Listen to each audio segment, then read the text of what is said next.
Matthieu, chapitre 13. Ce même jour, Jésus sortit de la maison et s'assit au bord de la mer. Une grande foule s'étant assemblée auprès de lui, il monta dans une barque et il s'assit. Toute la foule se tenait sur le rivage. Il leur parla en paraboles sur beaucoup de choses et il dit « Un semeur sortit pour semer. Comme il semait, une partie de la semence tomba le long du chemin. Les oiseaux vinrent et la mangèrent. Une autre partie tomba dans les endroits pierreux où elle n'avait pas beaucoup de terre. Elle leva aussitôt parce qu'elle ne trouva pas un sol profond. Mais quand le soleil parut, elle fut brûlée et sécha, faute de racines. Une autre partie tomba parmi les épines. Les épines montèrent et l'étouffèrent. Une autre partie tomba dans la bonne terre. Elle donna du fruit, un grain 100, un autre 60, un autre 30. Que celui qui a des oreilles pour entendre, entende. Les disciples s'approchèrent et lui dirent « Pourquoi leur parles-tu en paraboles ?» Jésus leur répondit « Parce qu'il vous a été donné de connaître les mystères du royaume des cieux et que cela ne leur a pas été donné. Car on donnera à celui qui a, et il sera dans l'abondance. Mais à celui qui n'a pas, on ôtera même ce qu'il a. C'est pourquoi je leur parle en paraboles, parce qu'en voyant, ils ne voient point, et qu'en entendant, ils n'entendent ni ne comprennent. Et pour eux s'accomplit cette prophétie d'Ésaïe, vous entendrez de vos oreilles, et vous ne comprendrez point. Vous regarderez de vos yeux, et vous ne verrez point. Car le cœur de ce peuple est devenu insensible. Ils ont endurci leurs oreilles, et ils ont fermé leurs yeux, de peur qu'ils ne voient de leurs yeux, qu'ils n'entendent de leurs oreilles, qu'ils ne comprennent de leur cœur, qu'ils ne se convertissent et que je ne les guérisse. Mais heureux sont vos yeux, parce qu'ils voient, et vos oreilles, parce qu'elles entendent. Je vous le dis en vérité, beaucoup de prophètes et de justes ont désiré voir ce que vous voyez et ne l'ont pas vu, entendre ce que vous entendez et ne l'ont pas entendu. Vous donc écoutez ce que signifie la parabole du semeur. Lorsqu'un homme écoute la parole du royaume et ne la comprend pas, le malin vient et enlève ce qui a été semé dans son cœur. Cet homme est celui qui a reçu la semence le long du chemin. Celui qui a reçu la semence dans les endroits pierreux, c'est celui qui entend la parole et la reçoit aussitôt avec joie. Mais il n'a pas de racine en lui-même, il manque de persistance. Et dès que survient une tribulation ou une persécution à cause de la parole, il y trouve une occasion de chute. Celui qui a reçu la semence parmi les épines, c'est celui qui entend la parole, mais en qui les soucis du siècle et la séduction des richesses étouffent cette parole et la rendent infructueuse. Celui qui a reçu la semence dans la bonne terre, c'est celui qui entend la parole et la comprend. Il porte du fruit, et un grain en donne 100, un autre 60, et un autre 30.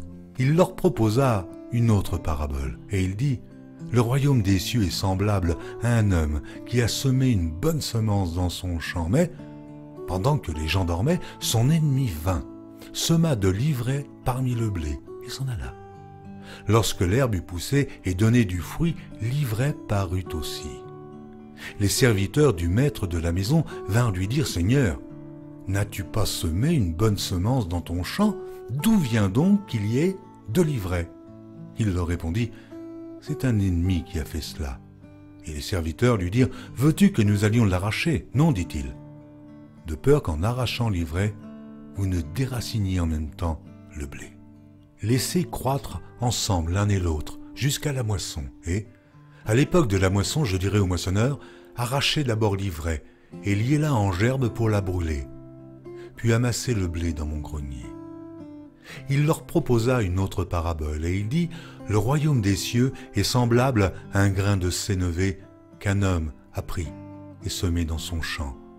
C'est la plus petite de toutes les semences, mais quand il a poussé, il est plus grand que les légumes et devient un arbre, de sorte que les oiseaux du ciel viennent habiter dans ses branches.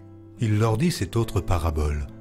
Le royaume des cieux est semblable à du levain qu'une femme a pris et mis dans 3 mesures de farine jusqu'à ce que la pâte soit toute levée. Jésus dit à la foule toutes ces choses en parabole et il ne lui parlait point sans parabole, afin que s'accomplît ce qui avait été annoncé par le prophète. « J'ouvrirai ma bouche en parabole, je publierai des choses cachées depuis la création du monde. » Alors il renvoya la foule et entra dans la maison. Ses disciples s'approchèrent de lui et dirent « Explique-nous la parabole de l'ivraie du champ. » Il répondit « Celui qui sème la bonne semence, c'est le Fils de l'homme. Le champ, c'est le monde. La bonne semence, ce sont les fils du royaume. L'ivraie, ce sont les fils du malin. L'ennemi qui l'a semé, c'est le diable. La moisson, c'est la fin du monde. Les moissonneurs, ce sont les anges. Or, comme on arrache l'ivraie et qu'on la jette au feu, il en sera de même à la fin du monde. Le Fils de l'homme enverra ses anges qui arracheront de son royaume tous les scandales et ceux qui commettent l'iniquité, et ils les jetteront dans la fournaise ardente où il y aura des pleurs et des grincements de dents.